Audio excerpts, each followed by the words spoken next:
Mustazaflar Cemiyeti Mersin Şubesi olarak Diyarbakır'ın Lice ilçesinde esnaf ziyareti yapıp broşür dağıttıktan sonra ilçeden dönen Hüdapar konvoyuna saldırarak 15 kişinin çeşitli yerlerinin yaralanmasına sebep olan PKK, BDP yandaşlarının yapmış oldukları bu barbarca saldırıyı nefretle kınıyoruz.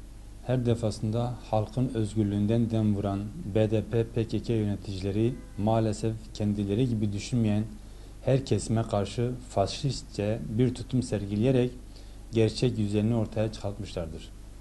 İnsanların düşünce ve iradelerini kendi siyasi düşünceleriyle sınırlandırmak isteyen bu bağnaz zihniyet, kendi düşüncelerinin dışında insanların farklı bir düşünceye sahip olmalarına tahammül gösterememektedirler. Bugün ülkemizde birçok farklı siyasi yapılanma ve oluşum vardır. İnsanlar düşüncelerini ifade edebilmek için çeşitli isimler ile partiler kurmuşlardır. Bu partiler kendilerini tanıtmak ve halkın kendilerini desteklemelerini sağlamak amacıyla propaganda yapma hakkına sahiptirler. Vatandaşlar da düşünce veya temsiliyet noktasında kendisine yakın gördüğü siyasi partiye oy verebilir ve bunu kimsenin engelleme hakkı yoktur. Bu noktada kendi dışındaki siyasi parti çalışmalarını engelleme yetkisini kendine gören PKK, BDP çevreleri Kürt halkına büyük bir saygısızlık yaptıklarının farkında mıdırlar?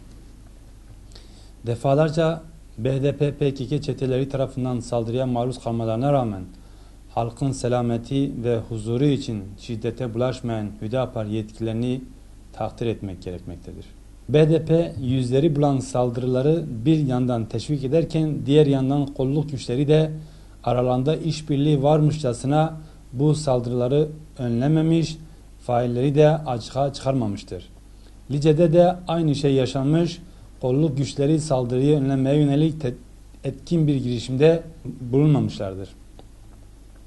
Ümidimiz odur ki halkın huzuru ve güvenliği için bu işin faillerinin bir an önce yakalanıp adaletin önüne çıkarılmalarıdır. Saldırıya uğrayan Hüdapar üye ve yetkililerine geçmiş olsun dileklerimizi iletir. BDP'yi ve saldırganları bu tür saldırılarını bir an önce durdurmaya çağırıyoruz.